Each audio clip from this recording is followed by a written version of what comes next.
कृषी परामर्श बाय शरद अवचट या यूट्यूब चॅनलमध्ये आपल्या सर्वांचं स्वागत. आजचा आपला विषय आहे मार्च महिन्यामध्ये फळधारणा असलेल्या आंबा बागांचे नियोजन.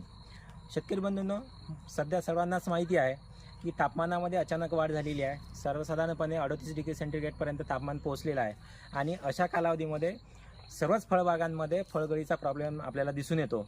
विशेषतः आजचा विषय आपला आंबा फळबागेच्या नियोजनाचा आहे. तर आंब्यामध्ये मार्च महिन्याचा पिरियड म्हणजे साधारण फळ निंबूच्या आकारापर्यंत झालेला आहे. वाटाणा अवस्था ही झाडाची निघून गेलेली आहे.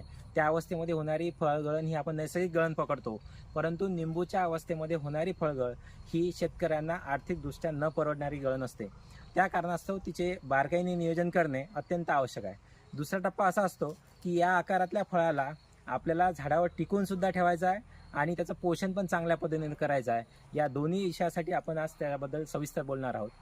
सर्वप्रथम तापमान नियंत्रित करणे हा सर्वात महत्त्वाचा मुद्दा येतो आणि तापमान नियंत्रणासाठी आपल्याला वेगवेगळ्या उपाययोजनांचा वापर करणे अत्यंत आवश्यक आहे.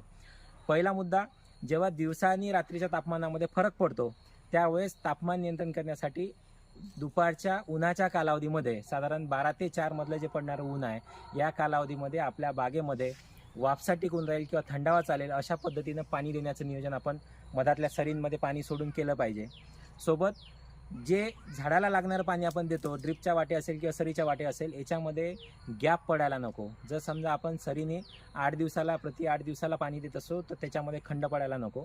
ड्रिपच्या माध्यमातून पाणी असेल तर सर्वसाधारण 5 वर्षाच्या आंब्याच्या झाडाला, ज्यावरती आपण फळधारणा घेतो, या झाडाची प्रतिदिवस 50 ते 60 लिटर पाण्याची रिक्वायरमेंट असते आणि ही रिक्वायरमेंट पूर्ण करण्याकरिता सिंगल ड्रिपवर समजा 8 लिटरचे 2 ड्रिपर असतील तर साधारण 4 ते 5 तास प्रतिदिवस ड्रिप चालणे आवश्यक आहे.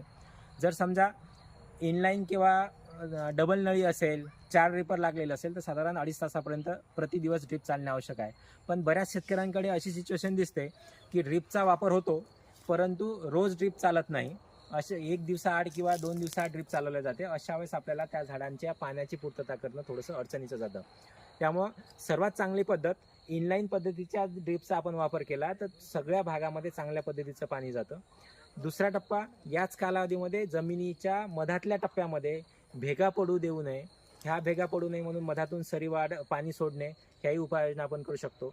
तापमान नियंत्रणाकरिता आच्छादन पद्धतीचा समजा आपण अवलंब केला तर खोडाच्या आजूबाजूला आपल्याकडे उपलब्ध असणारा गवत, चारा, वेस्ट मटेरियल जे काही असेल याचा आपण 7 ते 8 इंचापर्यंतचा खोडाच्या आजूबाजूनी जर समजा थर तयार केला तर जमिनीचं मुळांजवळचं तापमान हे आपण नियंत्रणात ठेवू शकतो. सोबत खोडाचा जो खालचा भाग आहे, साधारण 2 ते 3 फुटापर्यंतचा जो एक खोड आहे, या खोडाला